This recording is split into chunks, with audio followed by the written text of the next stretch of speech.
Malam ini kita akan membahas mengenai Key Performance Indicator. Jadi topiknya buat yang baru hadir, mengenal Key Performance Indicator. Tetapi tujuan besar dari Key Performance Indicator adalah untuk menghasilkan performance yang baik. Nah, sambil kita menunggu teman-teman yang hari ini hadir, saya ingin memberikan background dulu ya, mengapa kita membahas tentang Key Performance Indicator. Bapak Ibu, untuk mengembangkan bisnis, kita perlu lebih efisien, bukan hanya efektif, tapi juga efisien. Kenapa kita harus efisien? Saat ini biaya-biaya semakin mahal. Untuk merekrut karyawan tidak semudah dulu. Kalaupun ada kita merekrut karyawan, karyawan tuntutannya juga tinggi. Mereka mengharapkan memiliki peranan yang maksimal bekerja di sebuah perusahaan, lalu kemudian tidak bersedia dibayar dengan gaji yang kecil. Jadi dengan sumber daya yang ada, kita harus bisa menghasilkan. Dengan karyawan yang mahal, karyawan ini harus bisa menghasilkan. Dengan aset yang ada, aset ini harus menghasilkan. Dengan tenaga yang ada, tenaga ini harus menghasilkan. Maka cara terbaik untuk menghasilkan dengan efektif dan efisien adalah dengan mengukur. Jadi kalau mau tahu rumah ini dibangun sudah benar atau belum, diukur. Kalau Anda fotografer, ya, lighting diukur untuk mengetahui panas dinginnya. Kalau Anda adalah seorang pemusik, musik itu diukur. Ada iramanya, ada ritmenya. Demikian juga dengan bisnis. Kalau bisnis Anda mau bagus, kalau bisnis Anda mau berkembang, kita harus bisa mengukur. Nah, mengukur itu sudah ada ilmunya. Namanya adalah dengan Key Performance Indicator.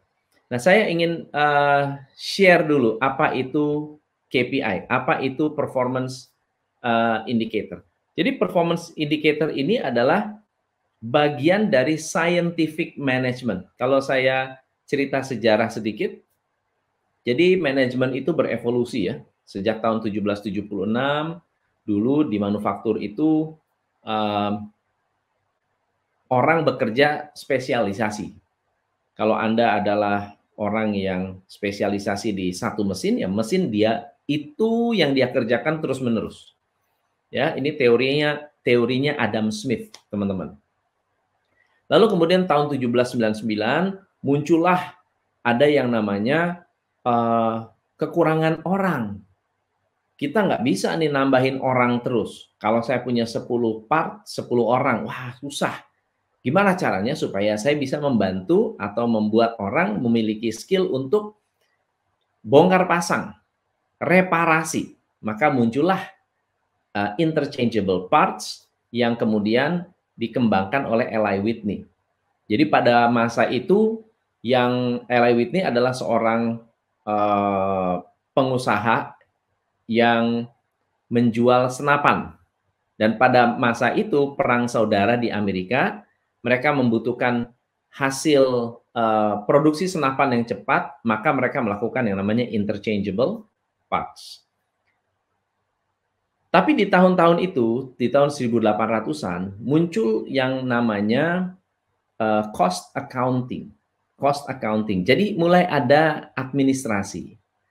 Nah, mulai berkembang di tahun 1800-1900, kita mengenal dengan classical management. Ya, classical management adalah teori scientific management yang dikembangkan oleh Frederick Taylor dan juga administrative management. Jadi orang bekerja itu harus ada adminnya, harus diatur, bukan sekedar saya masuk seenak saya, keluar seenak saya, bekerja semaunya saya, itu nggak bisa, diatur oleh administrasi. Berkembang lagi menjadi behavioral system, atau menggunakan teorinya, bukan klasikal lagi, tetapi teori perilaku, di mana orang-orang itu diatur atau dikenali perilakunya. Maka muncullah teori X, teori Y, kemudian ada MBTI, ada DISC, itu untuk mengenal perilaku, untuk bisa membuat orang itu bekerja, berkembang, dan perilakunya itu dikenali supaya bisa ditempatkan di tempat yang tepat. Tetapi kemudian berkembanglah istilah system approach. System approach di mana kita itu bisa berkembang jika semua tersistemasi. Ya, muncullah Lean, Six Sigma, TQM, dan lain-lain sebagainya. Nah, hari ini fokus kita adalah mengenal performance indicator untuk mengembangkan bisnis. Jadi tujuan besarnya adalah mengembangkan bisnis dengan mengelola secara efektif. Oke? Di tahun 90-an ada satu badan riset namanya Nolan Norton Institute. Nolan Norton Institute, dan ini adalah salah satu dari kantor akuntan publik KPMG di Amerika yang dipimpin oleh David Norton. Nah, mereka mendesain atau merancang sebuah scorecard yang bisa mengukur performance, namanya balance scorecard. Nah, balance scorecard ditulis di tahun 1992 di Harvard Business Review dan booming. Dan memang sangat-sangat aplikatif. Balance scorecard itu ada 4 perspektif: financial perspektif, customers perspektif, internal business process perspektif, dan learn and growth perspektif. Nah, tetapi apa hubungannya dengan key performance indicator? Jadi kalau kita membangun bisnis, bisnis itu punya tujuan. Tujuan besarnya biasanya berkaitan dengan keuangan, ya Pak ya. Tetapi kalau misalnya saya hanya ngejar profit saja, profit itu hanya hasil. Profit itu hanya ujung. Kalau berhasil, kita happy. Tapi kalau nggak berhasil, kita bingung. Kenapa ya kok nggak berhasil? Maka kita perlu indikator yang menandai informasi-informasi berhubungan dengan progres. Jadi KPI ini tujuannya adalah untuk tahu nih, saya ini sekarang udah nyampe mana? Kita kecepatannya sudah tepat atau belum? Kita ini larinya udah oke atau belum? Jadi ada beberapa manfaat KPI. Kalau Anda mau catat boleh ya.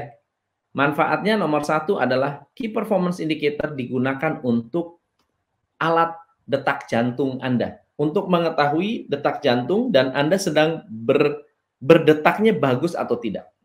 Jadi detak jantung operasional diukur atau bahkan dipantau lewat KPI. Yang kedua, KPI membantu Anda untuk bisa lebih cerdas dalam merencanakan bisnis. Yang ketiga, KPI memberikan Anda indikator pencapaian. Yang keempat, key performance indicator Anda berhubungan dengan scale atau growth dari bisnis Anda. Yang kelima, KPI akan membantu Anda mencapai target dengan lebih terarah. Dan yang terakhir, KPI ini adalah bagian dari perencanaan strategis, teman-teman. Nah, bermanfaat nggak, teman-teman? Anda punya key performance indicator. Bermanfaat? Say yes. Yang merasa bermanfaat, say yes, yes, yes, yes. Wah, dahsyat, dahsyat. Mantap ya, bermanfaat ya. Jadi kalau Anda punya indikator ini akan sangat-sangat enak ya, sangat-sangat bermanfaat. Nah, ada 5 kesalahan ketika Anda membuat key performance indicator. Ada 5 kesalahan yang umum yang saya lihat. Yang kedua, yang pertama, membuat KPI untuk menilai kinerja karyawan. Salah nggak? Tidak salah. Tapi kalau itu adalah satu-satunya alasan Anda membuat KPI, jadi salah kaprah Bapak Ibu. Tujuan KPI bukan menilai karyawan, tapi menilai bisnis Anda. Efeknya atau performance karyawannya adalah efek sampingnya. Karena ada KPI, Anda bisa mengukur karyawan. Paham ya teman-teman ya? Paham ya? Tapi tujuan KPI bukan mengukur karyawan.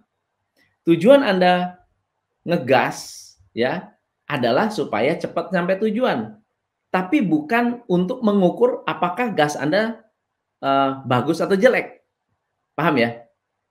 Betul ya? Jadi Anda punya mobil nih, Anda ngegas, tujuannya apa? Supaya cepat nyampe. Tapi bukan untuk mengukur apakah Anda hebat atau enggak ngegasnya, kan gitu ya. Jadi KPI digunakan untuk menilai apakah Anda benar-benar sudah sesuai dengan tujuan bisnis Anda atau belum. Tapi sementara di luar sana membuat KPI untuk nilai, Pak anak buah saya kerjanya gimana nih? Ya, boleh dipertahankan nggak? Apa harus dipecat nggak? Boleh nggak kita keluarin nih? Ada KPI. Jadi KPI dipakai tuh buat senjata.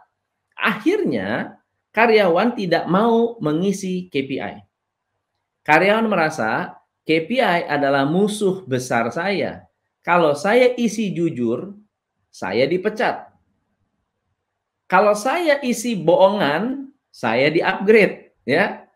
Tapi kalau misalnya saya tidak mengisi, tidak ada data, tidak ada informasi, udah biarin aja. Company atau perusahaan berada di kegelapan, gitu ya. Dan ini adalah defense mechanism, satu sifat defensif seseorang. Ya, defensif. Kalau dia bilang, oh saya mau dinilai nih, gara-gara KPI saya bakal dinilai, udah langsung defensif. Ya. Kesalahan yang kedua, teman-teman. Kesalahan yang kedua, bikin KPI tetapi tidak berhubungan dengan rencana pengembangan. Anda buat KPI, mengukur, oke, omsetnya berapa, ya, cash flow-nya berapa, tapi tidak berhubungan dengan planning pengembangan. Saya ambil satu contoh, ada satu perusahaan yang kita coaching, mereka punya KPI lengkap, diisi. Pertanyaan nomor satu yang saya ajukan adalah, setelah punya KPI, Anda lakukan apa? Apakah Anda kembangkan bisnis Anda? Apakah sesuai track? Atau gimana? Kebanyakan tidak berkaitan dengan pengembangan bisnisnya. Mereka hanya mengukur, gitu ya. Urusan pengembangan ada di marketing, nggak ada hubungan dengan KPI. Nah, KPI ini sebetulnya harus Anda pakai untuk membuat atau scaling up bisnis Anda. Yang ketiga, kesalahannya adalah ngukur tapi nggak dievaluasi. Diukur nggak? Diukur Pak. Dibahas nggak? Enggak. Diukur nggak? Diukur Pak. Tapi diperbaiki nggak angkanya? Di-improve nggak? Dilakukan kaizen nggak? Enggak. Nah, itu kesalahan teman-teman. Kesalahan yang keempat adalah karyawannya tidak disiplin mengisi. Mengisinya last minute. Mengisi last minute artinya mereka kalau diminta baru isi. Kalau nggak diminta nggak diisi. Jadi tidak memiliki disiplin dalam mengisi. Nah, yang keempat, yang kelima, terakhir adalah ketika Anda membuat key performance indicator, tidak diimbangi dengan inisiatif atau tidak dibarengi dengan inisiatif. Nah, bagaimana cara membuat KPI? Nah, ini pertanyaannya bagus ya. Bagaimana cara kita membuat KPI? Langkah pertama dalam membuat key performance indicator adalah memiliki goal atau target. Jadi goal dan target itu ada 4 perspektif. Oke? Perspektif yang pertama adalah keuangan. Ya, keuangan itu apa? Keuangan adalah hasil bisnis. Oke? Kemudian yang kedua adalah customer. Customer ini adalah orang-orang yang memberikan kontribusi terhadap pengembangan bisnis Anda atau orang yang mendatangkan omset, ya. Yang ketiga adalah operasional. Operasional kita juga harus diukur. Dan yang keempat adalah people development atau resource management atau learn and growth. Nah, teman-teman, saya jawab dulu ya beberapa pertanyaan langsung ya. Jadi yang disebut KPI adalah apa? Alat ukur. Ya, jadi itu saya sudah jawab. Yang dimaksud inisiatif dalam KPI itu apa? Program. Satu program rencana kerja yang akan memperbesar bisnis Anda. Ya, program rencana kerja yang akan memperbesar bisnis Anda. Tanya, hal apa yang paling utama untuk membuat KPI? Hal yang utama dalam membuat Key Performance Indicator adalah Anda harus punya ukuran dulu. Anda harus mau mengukur. Itu hal yang utama. Nggak ada ukuran, nggak bisa mengukur, teman-teman. Oke. Monitoring KPI yang efektif bagaimana? Kita buat dashboard. Contoh dashboard ya. Contoh dashboard. Nah, di sini ada perspektif keuangan customer, kalau udah perhatikan, mungkin nggak kelihatan. Ya, customer gitu kan ya. Internal proses dan juga learning and development. Nah, teman-teman kalau Anda perhatikan di sini kita merancang dashboard. Dashboard ini menilai apa? Dashboard ini menilai kinerja. Anda lihat merah, kuning, hijau. Yang di ini nggak kelihatan ya. Aku kasih share screen ya. Nah, contoh ya. Anggaplah ini adalah informasi tentang bisnis Anda. Jadi di informasi ini tadi kita bicara soal nama KPI-nya apa, deskripsinya apa, nggak kelihatan ya. Cara mengukurnya bagaimana, pemiliknya siapa, frekuensi, bobot, dan seterusnya.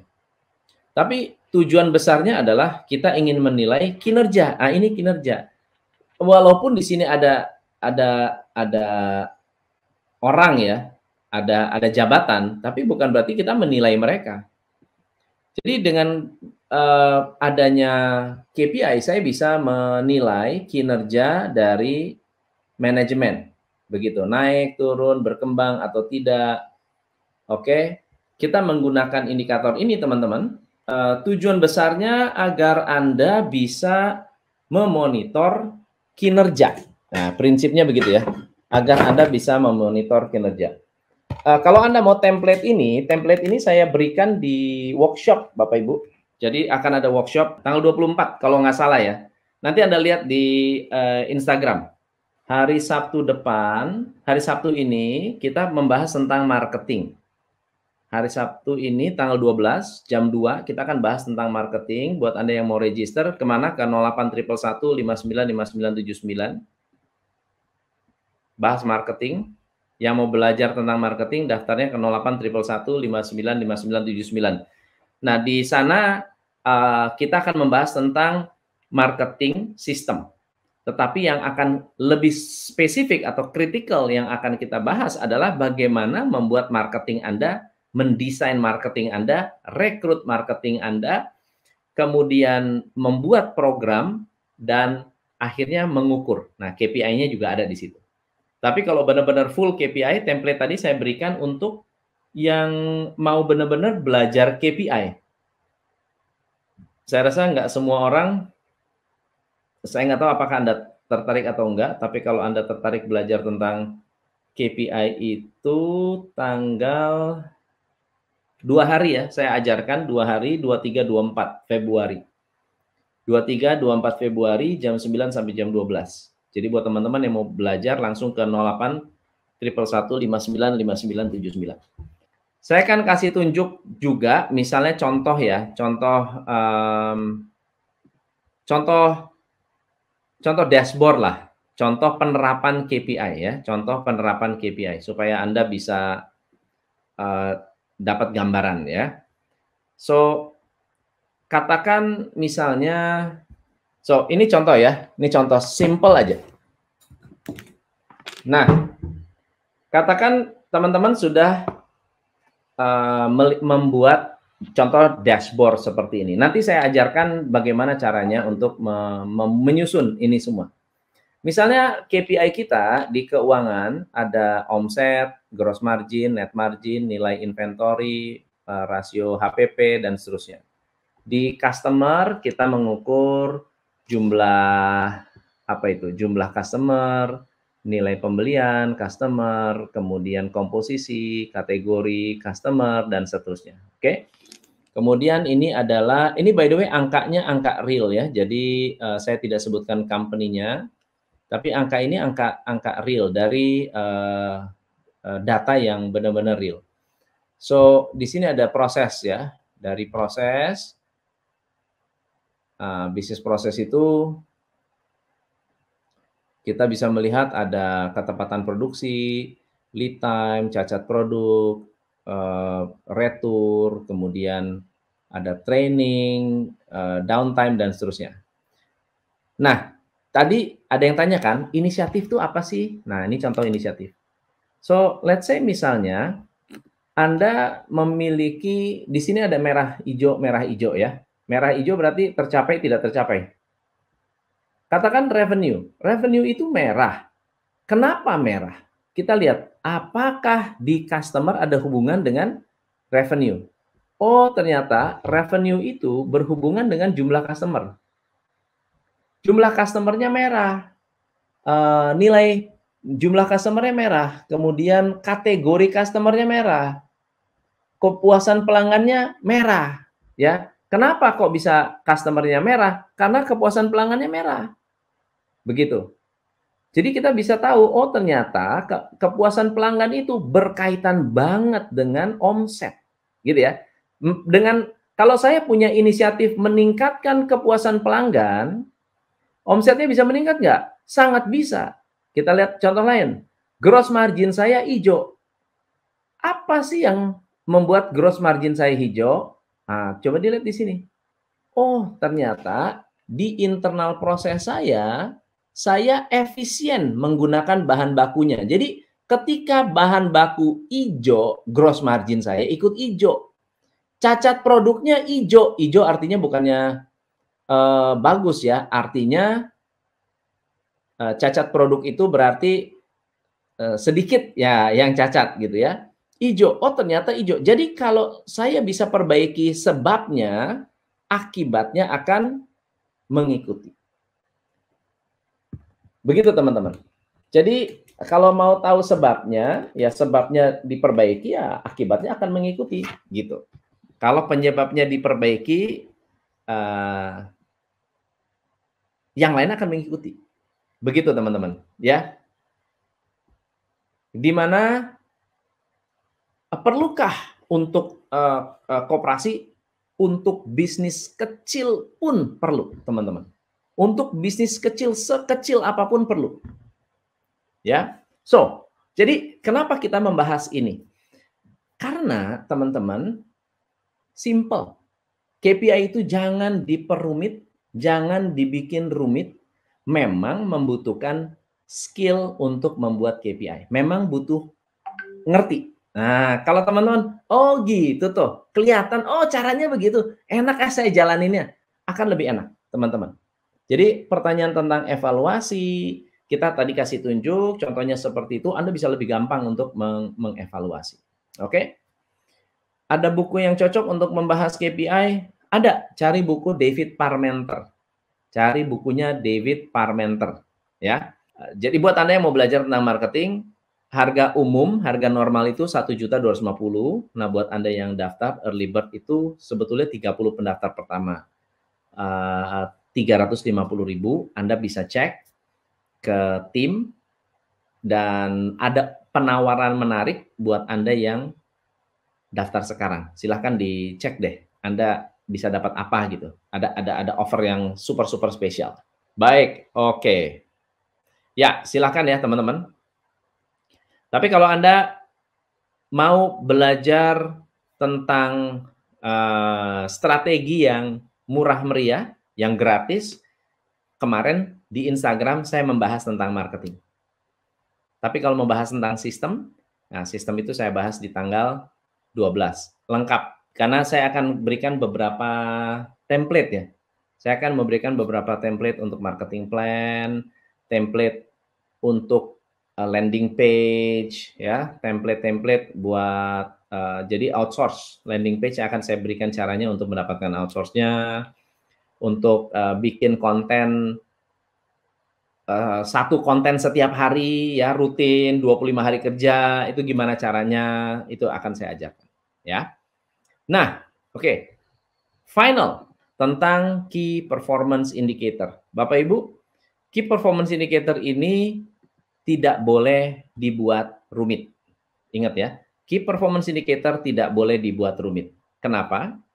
Karena kalau Anda memaksakan angka yang tidak ada, misalnya contohnya, saya mau bikin KPI tapi nggak ada ukuran sebelumnya.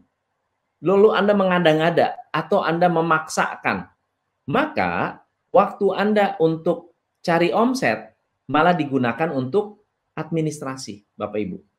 Kita nggak mau seperti itu. Kita mau KPI Anda dipakai untuk mengembangkan bisnis. Ya, KPI Anda dikembangkan untuk membuat bisnis Anda bertumbuh. Untuk bisa bertumbuh, ukurannya jangan terlalu banyak. Idealnya maksimal 10. Idealnya maksimal 10, udah jangan kebanyakan. Itu aja sudah lumayan banyak.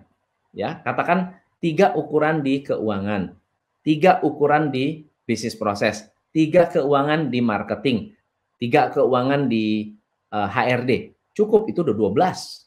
Ya, itu sudah 12. Itu sudah banyak. Jadi teman-teman buatlah sesederhana mungkin, sesimpel mungkin agar tidak terlalu merepotkan Anda saat mengukur. Marketing system, yes. Marketing system itu nanti saya akan benar-benar memberikan Anda struktur organisasi marketing, saya akan ajarin 9 kotak marketing plan, saya akan mengajarkan tentang cara rekrut marketing, saya akan mengajarkan gimana cara, kalau saya susah cari rekrutmen, gimana cara mendapatkan budget marketing. Mau nggak Anda bikin konten sehari satu modal 600.000, mau nggak? Modal 600.000 Anda akan dapat satu konten setiap hari sudah didesain dalam bentuk desain post Instagram, mau nggak? Modal cuma 600.000. Itu akan saya ajarin, teman-teman. Saya akan mengajarkan Anda bagaimana cara riset hashtag. Ya. Tools untuk KPI-nya untuk semua posisi ada. Ada. Ya. Nah, kalau mau daftarnya ke 081115959979 bahas marketing. Silakan Anda belajar ini tools-nya langsung praktek. Jadi practical. Gimana cara saya mendesain, merancang marketing sistem saya tularkan ke Anda. Jadi bukan teori. Ya. Teorinya langsung dalam bentuk praktek. Nah, gitu. Teorinya dalam bentuk praktek. Jadi Anda bisa langsung aplikasi sendiri. Saya kasih satu contoh-contoh supaya langsung bisa diimplementasi. Cara bikin misalnya jadwal konten, gimana cara bikin konsep konten, itu akan saya ajarkan. Hari Sabtu, jam 2 sampai jam 4 sore. Oke, baik teman-teman. Thank you. Nah, semoga apa yang kita bahas hari ini bermanfaat buat Anda. Siapa yang dapat manfaat, saya yes. Buat yang nggak sempat nonton, bisa nonton ulang tentang performance indicator hari ini, beserta contoh-contoh tadi. Buat yang mau belajar lebih mendalam, ada buku namanya Key Performance Indicator dari David Parmenter. Anda bisa baca sendiri dalam bahasa Inggris. Kalau Anda mau praktek dulu dengan 4 perspektif, masih ingat? Finance, customer, internal process, dan learn and grow.